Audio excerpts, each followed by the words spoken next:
is where you on Oklahoma's loss to TCU, what we're looking forward to with Texas, and really where does Oklahoma go from here, and how important is this game in the big scheme of things for Brent Venables and the Oklahoma Sooners?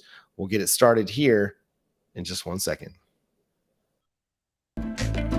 You are Locked On Sooners, your daily podcast on the Oklahoma Sooners, part of the Locked On Podcast Network, your team every day.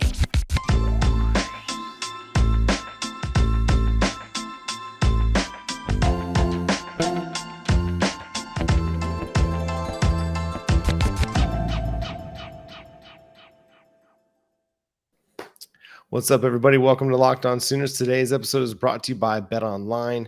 BetOnline has you covered this season with more props, odds, and lines than ever before. BetOnline is where the game starts. I'm John Williams. You can follow me on Twitter at John9Williams. He's Josh Helmer. You can follow him on Twitter at JoshOnRef. And Josh, we're a few days removed from the TCU loss. We're a few days out from the River Showdown. Just get us started here. What is your overall impression of the Oklahoma Sooners as we sit here Tuesday, 10 o'clock p.m.? Well, my overall impression is not quite as much as Mr. Norwooding over there in the comments section. I'm not ready to say that Texas is going to win this thing 63-7, but my overall thoughts on Oklahoma are probably like yours and pretty much everybody else in Sooner Nation's thoughts. I'm concerned, man. I don't like what I've seen so far from Oklahoma these last couple of weeks. I loved the cruise control that it looked like Oklahoma was on, through UTEP, Kent State, and then obviously through Nebraska. But these last 2 weeks, the defensive problems that have sprung up here, it's frustrating, man. It's what we've seen for the better part of a decade plus now at Oklahoma. And these, quite frankly, the last 2 weeks, not that we haven't seen performances like this, but, stacked up back to back. John, right now, this is as bad as it's been for Oklahoma defensively. So I guess long story short, to bring that all back full circle, I'm concerned, man. I'm concerned like everybody else. I want to see OU win this OU Texas game, but come on. I'm in no way confident about it. Yeah, it's an odd place to be as an Oklahoma fan. Like watching this team not really have an understanding what they're trying to do defensively is just shocking. Like this team had so many, and really over the last couple of weeks, so many busts defensively that it's mind-boggling. Like even when things weren't necessarily at their best under Mark Stoops, under Alex Grinch, blanking on that dude that was here last time, it never felt as bad as it did against TCU, and maybe against LSU in the 2019 Peach Bowl, I believe it was that one. It was bad. It was absolutely bad for sure. Like watching Joe Burrow just continue to set records and on the Oklahoma defense. But then when TCU does it, it just feels a lot worse. And I don't know how it gets better from here. Ted Roof talked in his press conference yesterday just about, staying with what they're doing, continue to do the things that they're doing. Brent Venables talked about it's just discipline. It comes down to discipline. And I hope it's that simple. I really do, because it's such a stark contrast from what we saw the first 3 weeks of the season to what we've seen the last 2 weeks of the season from the defense, that it seems like that is the simple thing, is just guys being disciplined. At the same time, like, I'm not sure yet. I'm still like, the jury is out for this team for me. I need to see them prove something this Saturday on the field before I start having a little bit more confidence in what they can be down the road. Just, going back to your remark there about obviously what happened in the Peach Bowl to end the Jalen Hurts season in 2019. I mean, look, at the moment, it was such a clear indication of how far away Oklahoma was from winning a national championship, right? From winning a college football playoff game, from winning a national championship.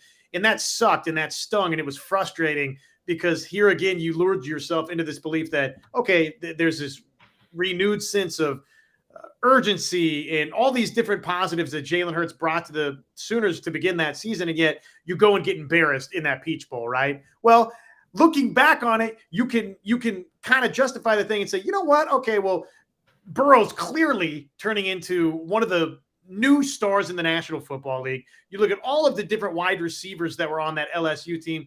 It was on a national championship type setting. It wasn't for the college football playoff national championship, but it was against a team that went and, frankly, John, was historic offensively in this current era, really in any era of college football. So you can justify that, right? You can rationalize that defensive performance. What you can't rationalize, at least right now where we stand today, and we've kicked it around this week, are Kansas State and TCU. Is there a possibility even that those two are the two best teams in the Big 12? I'll say that there's a possibility, but I'm not ready to go there yet. And oh, by the way, I don't think either one of these two teams, Kansas State or TCU, is winning a national championship like that LSU team did. So to think that, you had a similar defensive performance against a team and bust the way that you had bust in that TCU game against an opponent that isn't as good as some of the opponents that have done this to you in the past, I mean, sound the alarm, right? I'm trying to be optimistic here. I think that there is still a chance if they can find a way to get anywhere close back to just the sacks, the TFLs that we had early this season. I think, the fix number one, like we've talked about, John, get out of this three-man front, man. Just if whether it's too complicated or, you think that it fits your personnel best, it clearly is not working. So you got to do something different. Go back to something else.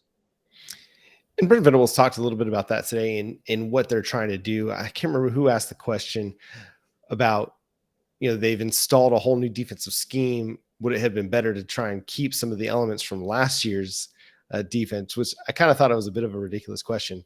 Because of course the guy that has won national championships is going to come in and install his scheme. But the thing that Brent Venables mentioned was that they're running a multiple defense, one that's going to be able to run 4 and 3-man fronts, one that's going to be able to function in base sets, 4-3 base 3-4s, function in nickels. They're going to be able to deploy a lot of different types of defensive looks. The problem that you run into when you have a defense that's going to be that, it's not there yet, it's going to be that, is that it can create a little bit of chaos, a little bit of communication. If you're running, odd looks a lot, if you're running, 3 down linemen, 2 linebackers, a bunch of defensive backs, it can kind of create what we've seen, some communication issues, some misunderstandings of what somebody's responsibility is to be in the defense. And I think that's going to take time. I feel like I've seen this at the NFL level as well. Mike Nolan, the Dallas Cowboys defensive coordinator, just a couple years, maybe it was Mike Nolan. The guy before Dan Quinn came in, was going to install this multiple defense. It was going to create some exotic looks, keep offenses, off balance. Nobody seemed to understand what they were doing defensively for the Dallas Cowboys. They were terrible. And he was gone within a year. They brought in Dan Quinn, got a little bit more simple, got aggressive, but I think it just takes time. If you're going to run a defensive front or a defense that is going to provide multiple looks to an offense, then it takes time to get that installed and get everybody on the same page. And then when you're down guys like Billy Bowman, it hurts your secondary quite a bit, as we saw. Just the awareness, the mental makeup that guy seems to have is just huge for this defense. Yeah, the leaps that he's taken, man, you almost feel like, similarly to Dylan Gabriel offensively, which we can kick that around tonight and see what Sooner Nation is thinking. His health first and foremost being the most important. I get it's the OU Texas game, but somebody coming off a concussion, you need a clear concussion protocol. You don't rush somebody back out of that. We know enough about health and safety there to not do that in today's day and age of football. But the way that you feel about maybe you can't win this game minus Dylan Gabriel, I almost kind of feel that way about Billy Bowman right now defensively. I mean, it looks like each and every week it's getting more and more pronounced that the contribution that he's made to this defense, you got to have him if you want to be successful now in the rest of the season. So we'll see, man. It's OU Texas, so I do expect Oklahoma. Maybe this is just the OU Texas rivalry in me speaking here, but I expect Oklahoma to come out and at least the first couple of drives play inspired, right? I mean, I think that's the number one thing I want to see, and let's carry this over into our next segment here. The number one thing that we each want to see in this football game, that's coming up next. Let me real quick just tell you that the podcast tonight, it's brought to you by betonline.net, your number one source for all of your pro and college football betting needs and your sports info this season. You can find all of the latest NFL developments, college football developments, game matchups, news, podcasts, all of that, and more, including this week's the game slate. You can find it at betonline.net, your continued source for all of your sports wagering information, live betting, esports, scores, and more. So head on over to the website today or use your mobile device to learn more about the trends and the action. That's BetOnline, where the game starts. Number one thing I want to see in this game, John, is simple. Play like you care to be in this OU Texas game and show up like you're not already beat. I do worry a little bit about the fact of if it turns into the Davis Bevel show, right? If Dylan Gabriel doesn't pass the concussion protocol, if you start Davis Bevel, psychologically, I mean, guys are going to say the right thing in a public media setting, John, but the folks in that locker room, do you think that they're going to be encouraged with Davis Bevel trotting out there in the Cotton Bowl? So whether he is or not, don't show up to the Cotton Bowl beat and play the first couple of series like you can win this game. Yeah, and I think a lot of it, whether Gabriel plays or it's Davis Bevel or one of the other quarterbacks, I think a lot of it's just going to come down to the defense. What does the defense do to keep this team in the game? Because, I mean, I don't know if we've seen everything that Davis Bevel is capable of. I'll allow for there to be much better play than what we saw on Saturday against TCU. But if that's what we were going to get, then the defense has got to have a great game for Oklahoma to stay in this one. They're capable of it. We saw it against Nebraska. Now, Texas is a much better team than Nebraska. And it's a weird situation. And that's the one thing that people keep pointing to in the replies on YouTube on the yesterday's episode is that, hey, it's Red River Showdown. Anything can happen. It's a weird game. That doesn't give me a lot of confidence. If you're looking to, it's a weird game, anything can happen, then to me, you don't really have a whole lot going for you. So the defense, they have to rebound. Like, it starts and ends with them. No matter what the offense does, if the defense does not come to play on Saturday against Texas, it's going to be another route. Like, the offense could be better. They could be better than they were against TCU, put up 25 points. But if the defense doesn't improve, it's not going to matter. It really is not. And so that's where some of my biggest concern lies, is with how well the defense plays, because to me, it doesn't matter who the quarterback is if the defense isn't better than what it was on Saturday, because they're not going to be able to score 60 points regardless. And the defense is going to kind of be on the field a bunch, keeping the offense off the field, keeping them out of a rhythm. And we've seen that this team offensively needs to be in a rhythm to function at its best. Looking at some of y'all and what you're saying over here on the YouTube side of things, man, I'm curious about Ethan Downs myself. Like, this is a guy that I think everybody is really excited to see play, and he hasn't really performed to the level of the hype, similar to a lot of the guys on the defensive side of the ball and the unit as a whole. But I could even say that about my guy, Marcus Stripling. Like, I was really expecting big things out of Marcus Stripling coming into this season, and I don't feel like he's lived up to those expectations. Some of it is playing time. He just hasn't earned a big, healthy amount of snaps. Injury. He's part of a rotation. I think he's been dealing with a nagging injury too, John. That slowed him down a little bit. But even from the word go, I'm with you. I mean, it's been disappointing, injury or not, for Marcus Stripling, especially coming off of that Alamo Bowl, man. But carry on. Well, and I was going to say, somebody else mentioned that Woody Washington it doesn't look like the same player. And yeah, I'm surprised by that as well. I thought Woody Washington would take a step this year and become a cornerback that would look like a top 100 pick in the 2022 or 2023 NFL draft, but I haven't seen that yet. I mean, in the short times that he's been challenged this year, he hasn't lived up to that billing as your cornerback one on your team. He's got a lot of improving to do, and this week he's getting the biggest test that he might face all season, definitely that he's faced to this point, in Xavier Worthy. And I'm not looking forward to that. I still have a an image burned into my memory from last year of Xavier Worthy making Latrell McCutcheon basically stand on his head. Like literally, there's a picture over at Sooners Wire. I've got it in my archives over there. Latrell McCutcheon on his head as Xavier Worthy is scoring a touchdown. I don't know if you guys are going to be able to read this, but quick hook is what I've written down there. And I probably should have held that up there a little bit longer. Ignore that score from last week, but quick hook. That's the first thing that came to mind when you said Woody Washington. I just don't know if this week or really going forward for Oklahoma. I mean, all options to me have to be on the table. And that's why I've spent a lot of this week talking about, to me, if the coaching staff knows that or has a good inkling that Dylan Gabriel's not passing concussion protocol, John, then I'm sorry. Prepare like Nick Evers is going to take snaps in this game. Prepare like he's going to start this football game. I don't want to hear, oh, he's a freshman. I mean, you don't want to ruin him for the rest of his career. Are you kidding me? This guy comes to Oklahoma as a 4-star signee. He's played in big games in his past. We just saw last year a true freshman quarterback win this game for Oklahoma. So the whole, oh, he's a true freshman, stop it. All options for Oklahoma. Quick hook. Have it on the table. All options should be on the table for Oklahoma in this game. I was laughing earlier. I thought Nate already had, and I love all these comments. We need to just start rifling through some. I love the comment that Nate had on there.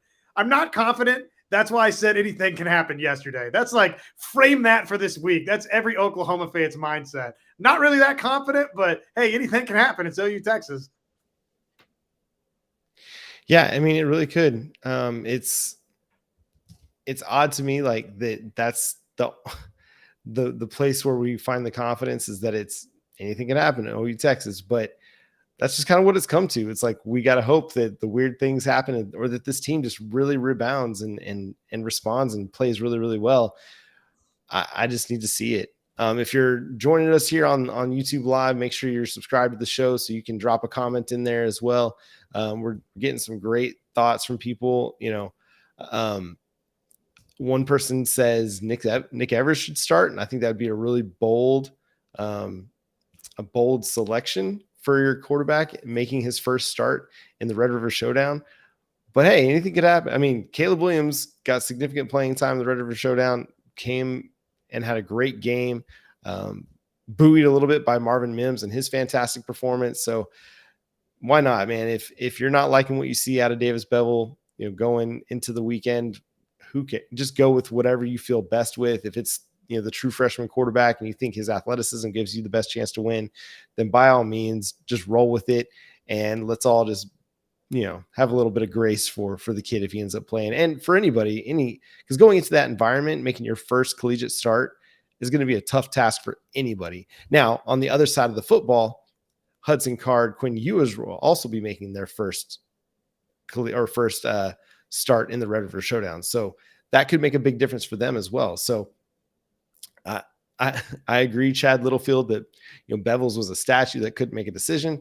I was sitting there kind of screaming internally because I didn't want to startle my kids that he needed to get rid of the football because he just stood there at times. And you're like, what are you doing? Move the football.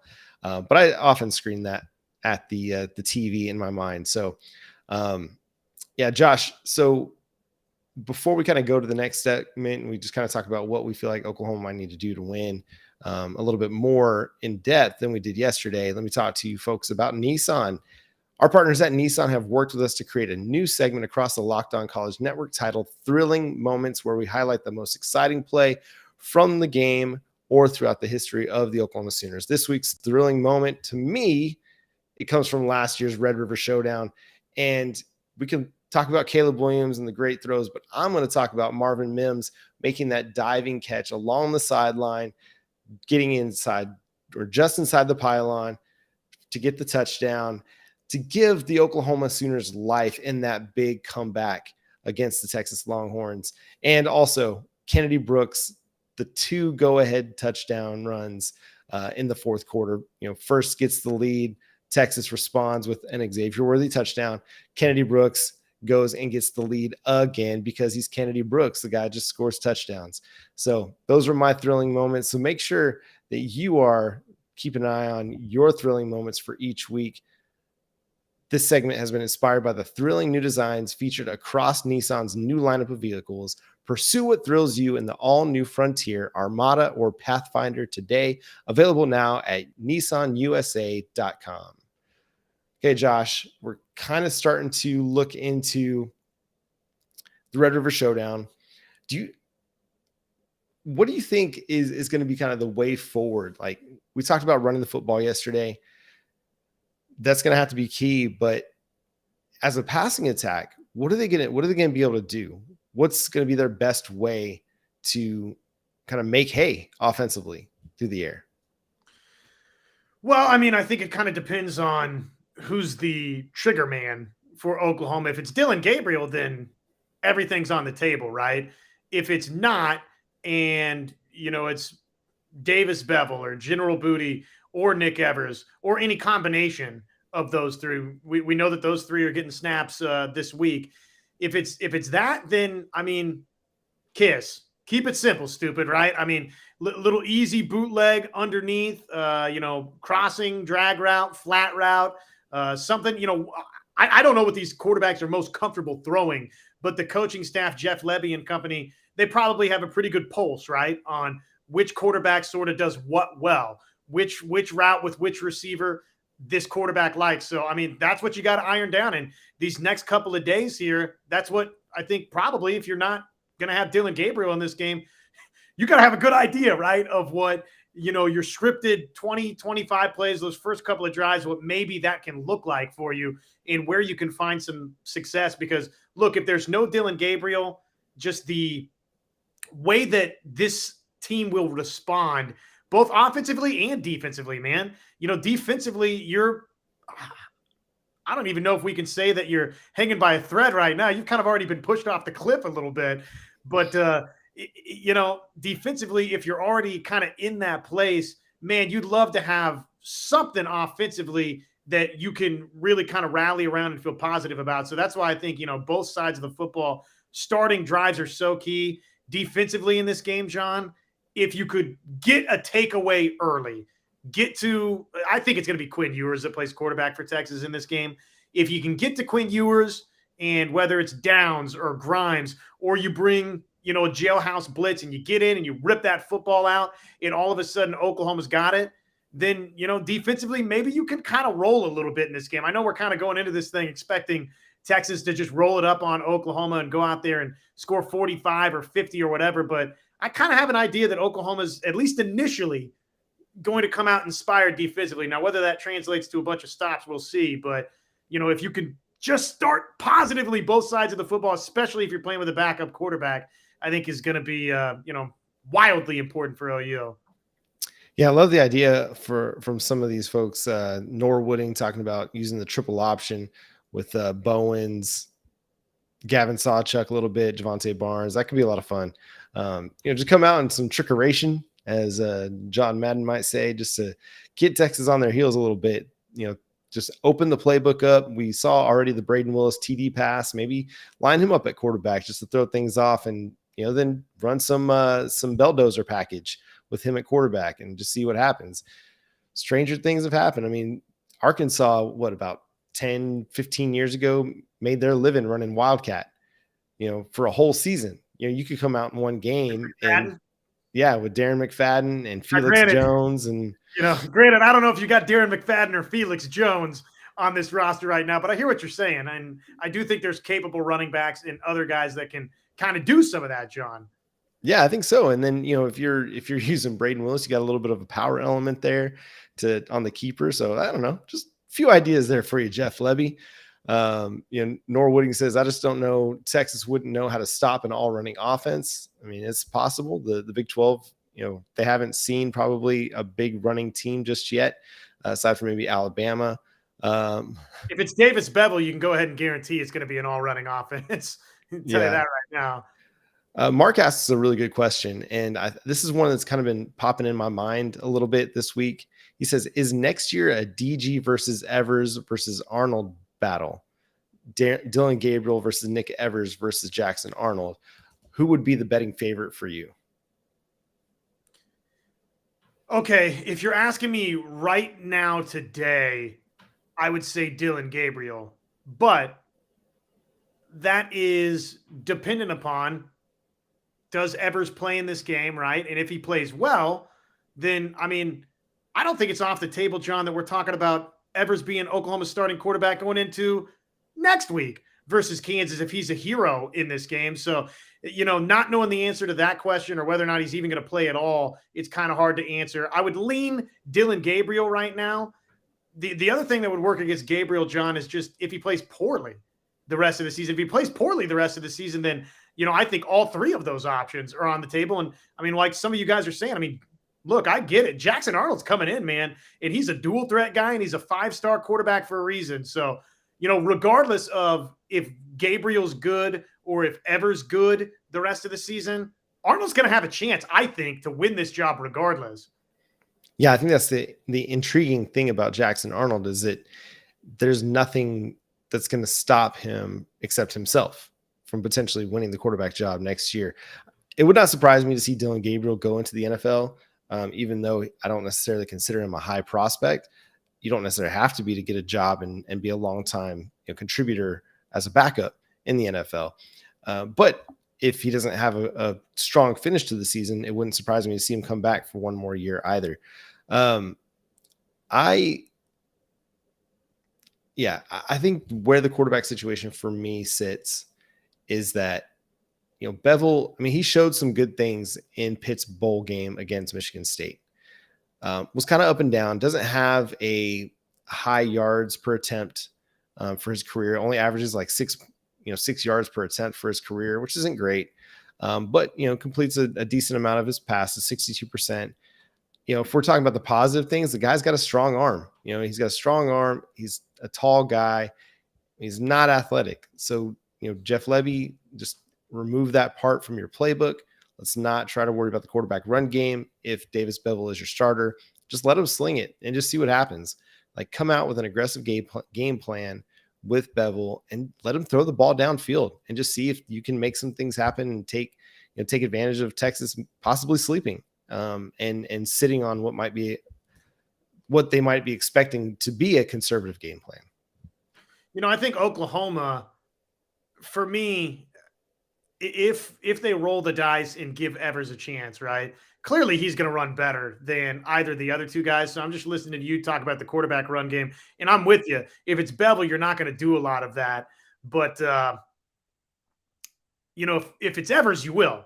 And to me, that's obviously a one-man advantage for Oklahoma. The other thing I think you try and do if you're Oklahoma is, and follow me on this, simple deep shots, right? Like calculated deep shots to where you're not putting Evers early in a situation to where there's extra help over the top and that football is going to get picked off. Have him place it somewhere where that's not going to be the case. And oh, by the way, learn from some of your own mistakes. I'm looking at you, Woody Washington, and put these Texas defensive backs in a situation to where they can grab and tug on a jersey a little bit. Some of those pass interference penalties, man, if you're talking about one of these quarterbacks, giving them a chance to settle in, it doesn't necessarily have to be a completion for Oklahoma. Test these Texas defensive backs.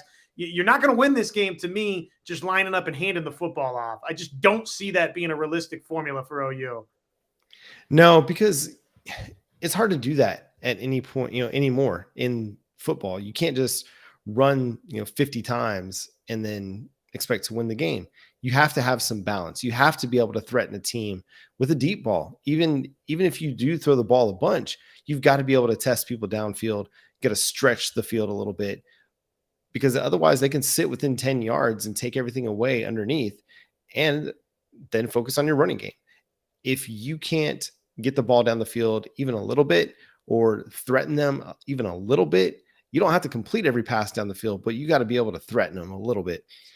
Then it's going to make everything so much more difficult for your offense. You're not going to be able to get the short stuff working. That's what we ran into last year with this team, right? Is they couldn't get anything going down the field. Teams were taking it away, and either they were trying to force it downfield or they were too inconsistent, and then teams were able to start sitting on the short area passes.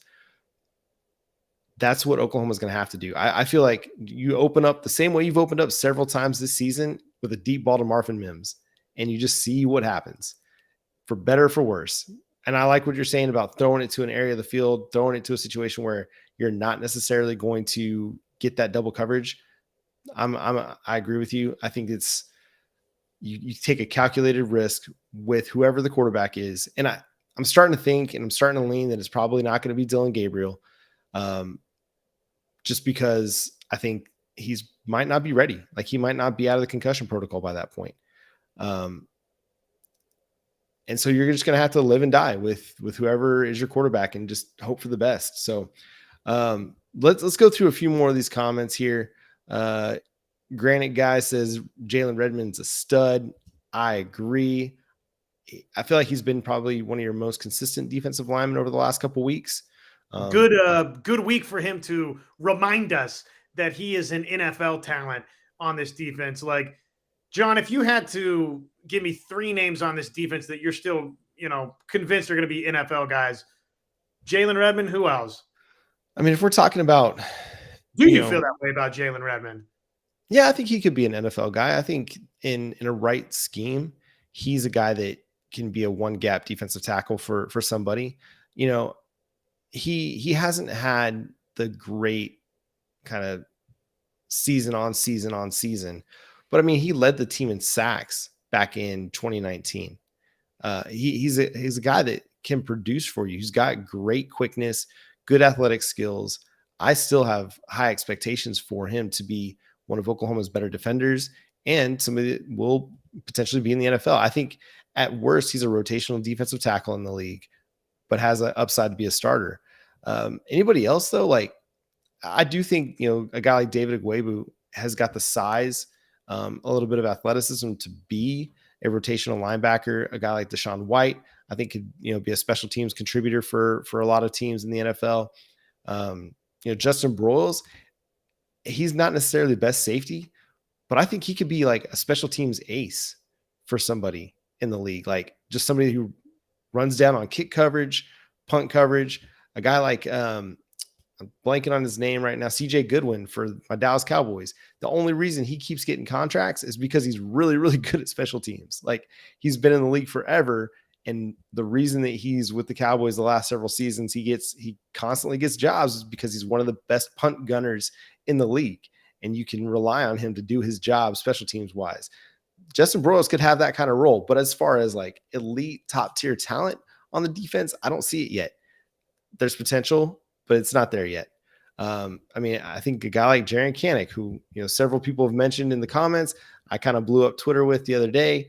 This is a guy that's got elite athleticism, really great speed, and needs to get on the field a little bit more than he has been the last couple of weeks. If you're looking for a spark, maybe Jaren Kanak is that guy, like somebody who's going to bring you a bit of an edge to your team, someone who's willing to come to Oklahoma, whether the coaching staff wants him here or not. Somebody who's going to bring that same kind of like that Baker mentality, like, no, I'm coming, whether you like it or not. And you're going to have to put me on the field at some point, whether you like it or not, whether you think I'm ready or not. You got to get me on the field. And that's a guy that I think has that NFL talent, NFL capabilities, but they got to put him on the field. Again, it may be falling for the let's be optimistic for OU Texas. I hope there's an element of trying to keep a little bit of Kanak off tape. The people talking about, and I don't know that this is a realistic option at all, but the people talking about, running the football more than Texas expects, right? I mean, somebody said Sawchuk earlier. Is there any chance that Sawchuk gets a carry in this game and we just have no idea or see it coming, or he gets an end around carry because he's just got that track speed that we haven't seen yet? I mean, clearly that, like, in terms of things that are not on tape, Gavin Sawchuk is not on tape for Oklahoma right now. Wouldn't it be exciting if this is, in some capacity, a debut for Gavin Sawchuk? I mean, that's what I say when keep options on the table for Oklahoma this week, man. And this is its own episode that we probably need to spend a little bit more time on this week as it goes on. I know we're about to wrap things up here. This game, man, if OU, I know that it's so filled with pessimism right now. But if OU can win this game, the whole season can flip on itself in a positive direction. The beginning of the Brent Venables era, all of a sudden, 2022 cannot be a lost season. So with that in mind, man, dude, you got to take some chances to go win this game. So that is just my charge for Oklahoma this week. Go win, baby. Yeah, just win. I hear what this guy Starbrock is saying. Playing a true freshman linebacker versus Bijan and Sark's RPO game would be a nightmare.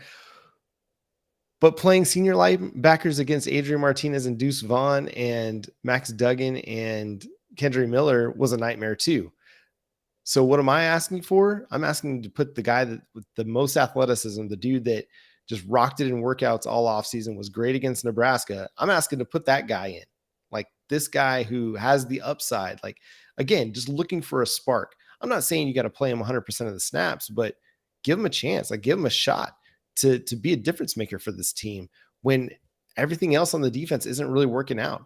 I mean, we come back to Brent Venables talking about discipline. You have a guy that I have not seen him make a lot of mental mistakes. He's been where he needed to be, and he's got the athleticism to cover that read option. Give him a chance. Like, if you want somebody out there that can roll with Bijan Robinson speed-wise, Jaren Canick's your guy. I don't know. I don't know if Texas will run as much read option, just the straight run game, but they will run a lot of RPO. So Oklahoma's going to be in conflict again this week.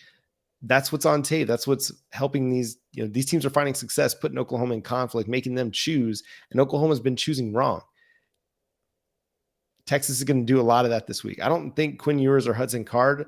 I've said this every week for the last several weeks now. No, don't do it again. Don't do it. I can't help it.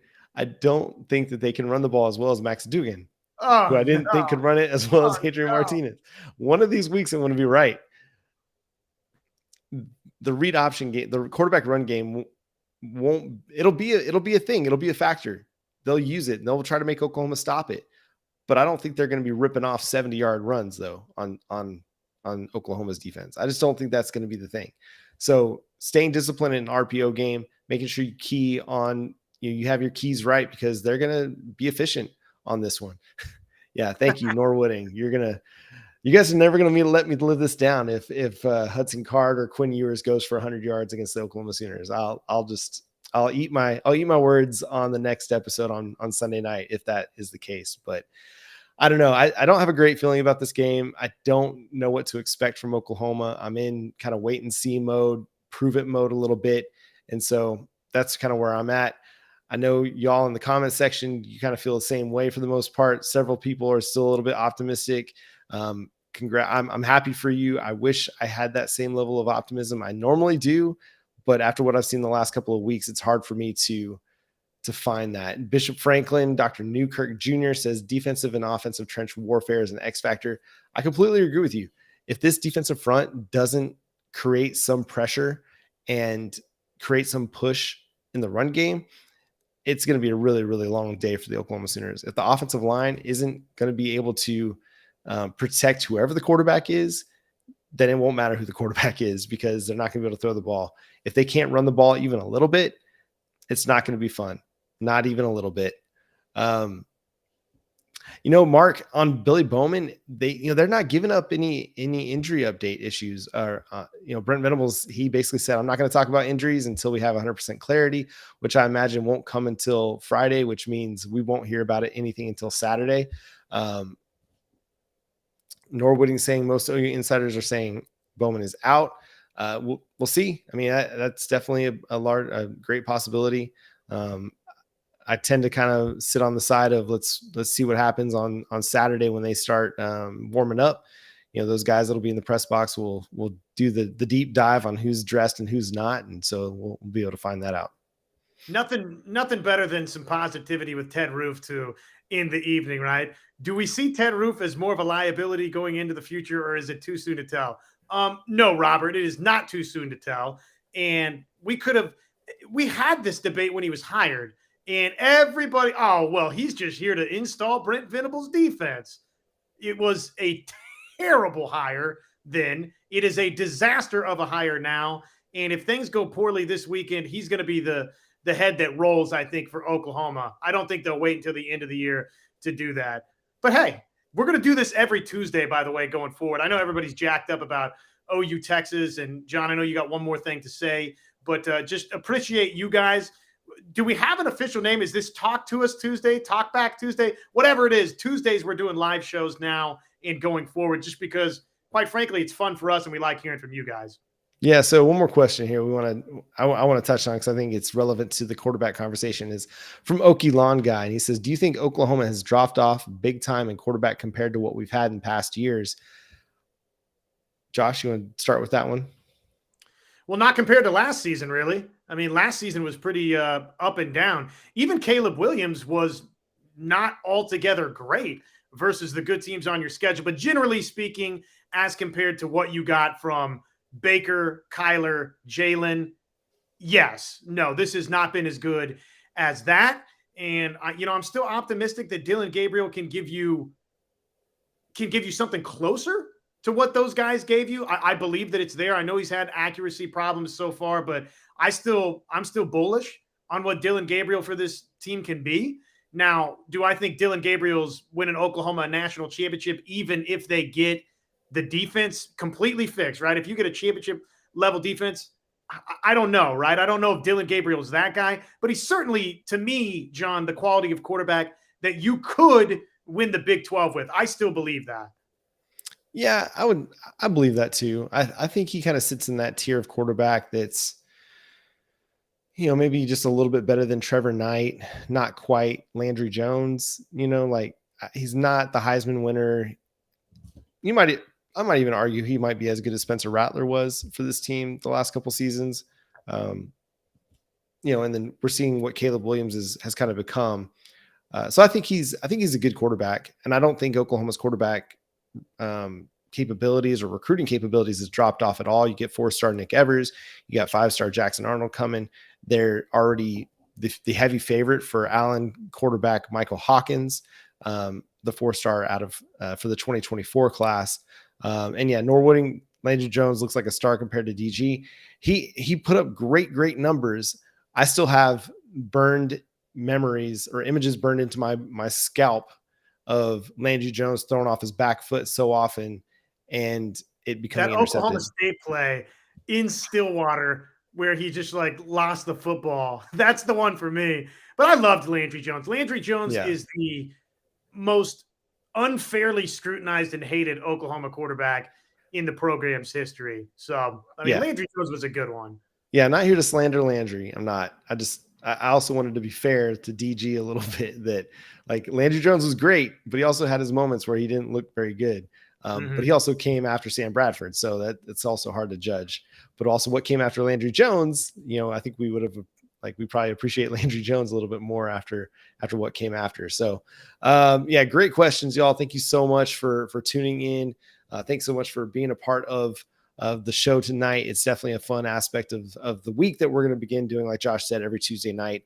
We might do it a little bit earlier next week. We'll just see how schedules work out, but definitely at least at 10 o'clock, we'll be rolling every Tuesday night just to interact with you a little bit more and just have a little bit more fun here on the show, especially as things for Oklahoma on the field aren't as fun. So Red River Showdown's coming. Make sure you drop in your comment section at some point later this week. Let us know your predictions. We'll give you ours Thursday night, Friday morning when that show drops as well. But until next time, he's Josh Helmer of 94.7, The Ref in Norman, where you can hear him Monday through Friday from 9 to noon. I'm John Williams of Sooners Wire. You can read my work over there covering the Oklahoma Sooners every single day.